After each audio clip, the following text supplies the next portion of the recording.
شحنات هضم تمرني فطرتي بجد في قلبي.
نبدأ من جديد.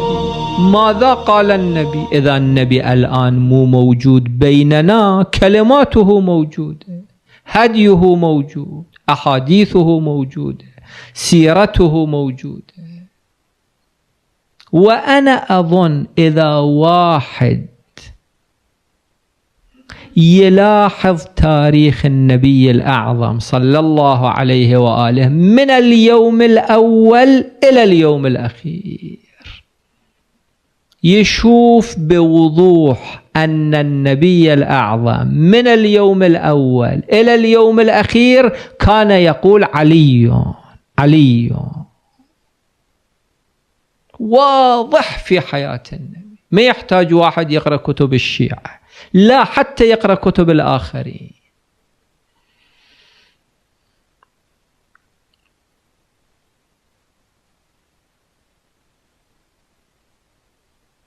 النبي في بداية دعوته، لاحظوا بداية الدعوة ولاحظوا نهاية الدعوة. في بداية الدعوة عندما نزل قوله تعالى وأنذر عشيرتك الأقربين، من ذلك اليوم النبي كان يقول علي. واضح، أي محلل، أي مؤرخ، أي مطالع في التاريخ منصف يرى هذا بوضوح. من اليوم الأول. إذا تحبون في الغدير المجلد الثاني صفحة 278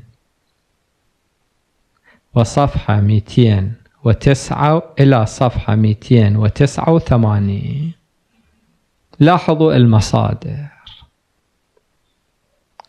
ولاحظوا كتاب المراجعات، المراجعة رقم 20. النبي صلى الله عليه وآله عندما نزل قوله تعالى وأنذر عشيرتك الأقربين، هاي بداية الدعوة، جمع 40 واحد من أقربائه من عشيرته الأقربين، قال لهم، هذا في كتب السنة موجود مو في كتب الشيعة، فأيكم يؤازرني على هذا الأمر على أن يكون أخي ووصيي وخليفتي فيكم. خليفتي في اليوم الأول. فأحجم القوم عنها جميعا وقال علي أنا يا نبي الله. فأخذ النبي صلى الله عليه وآله برقبته وقال إن هذا أخي ووصي وخليفتي فيكم فاسمعوا له وأطيعوا. أخي ووصي وخليفتي فيكم. فاسمعوا له وأطيعوا. العجيب أن الطبري في تاريخه في المجلد الثاني صفحة 63 و64 ينقل هذه القضية بهذا النحو، ولكن نفس هذا الطبري في تفسيره يقول إن النبي صلى الله عليه وآله في تفسير الطبري جزء 19 صفحة 75 يقول النبي قال إن هذا أخي وكذا وكذا فاسمعوا له وأطيعوا. النبي قال إن هذا أخي وكذا وكذا. كذا وكذا يعني شنو؟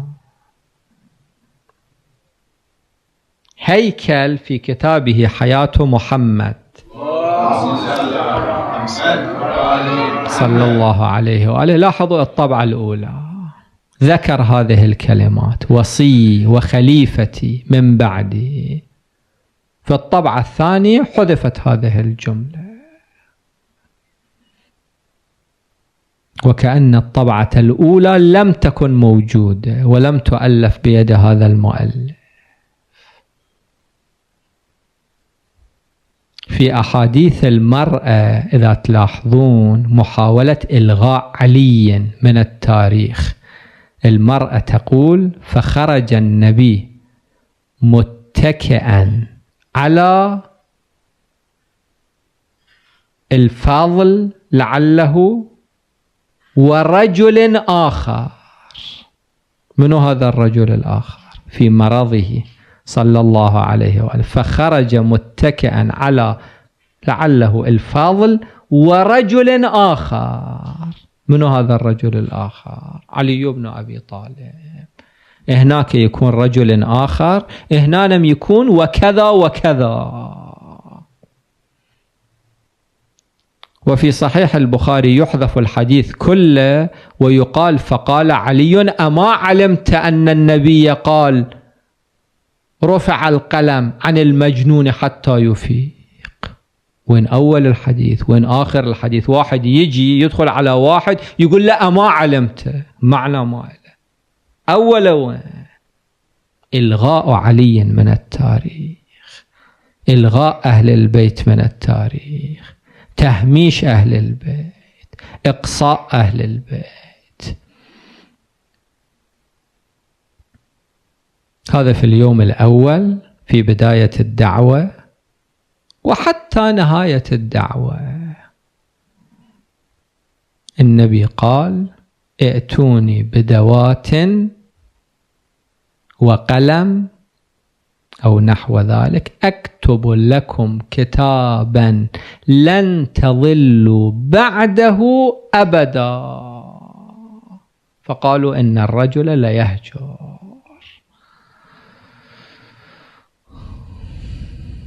في صحيح البخاري أو غلب عليه الوجع. موقف التحقيق، ومهما كانت نتيجة التحقيق التسليم لهذه النتيجة.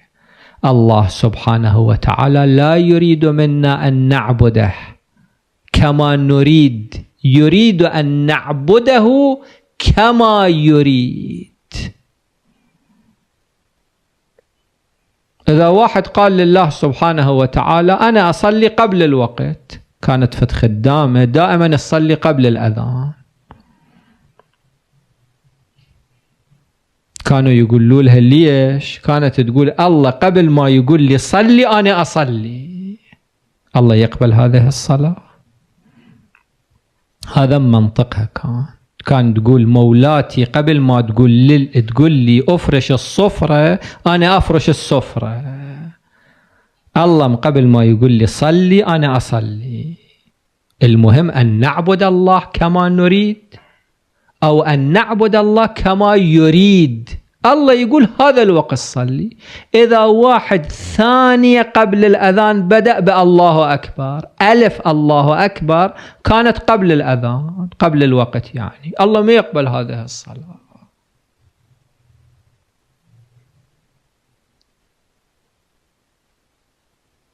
هذه النقطة اللي تورط فيها الشيطان الأكبر.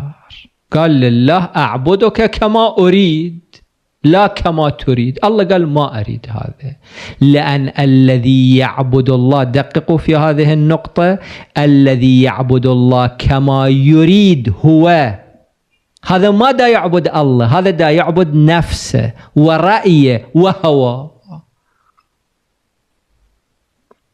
الله يريد أن تعبده، ولا تتم عبادة الله إلا بأن تعبده كما يريد هو.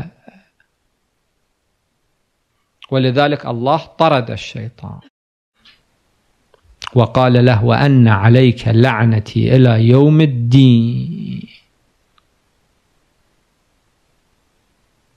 إحنا يجب أن نلاحظ أن الله ماذا قال. إذا الله قال علي بن أبي طالب نتبع علي بن أبي طالب. إذا الله قال كردويه إحنا نتبع كردويه. إحنا ما عندنا قرابة ويا علي بن أبي طالب صلوات الله عليه، يعني قرابة تسوقنا إلى مكابرة الحق، وما عندنا عداوة ويا كردويه بما هو كردويه. إذا الله قال اتبع هذا لازم نتبع هذا، إذا قال اتبع ذاك لازم نتبع ذاك.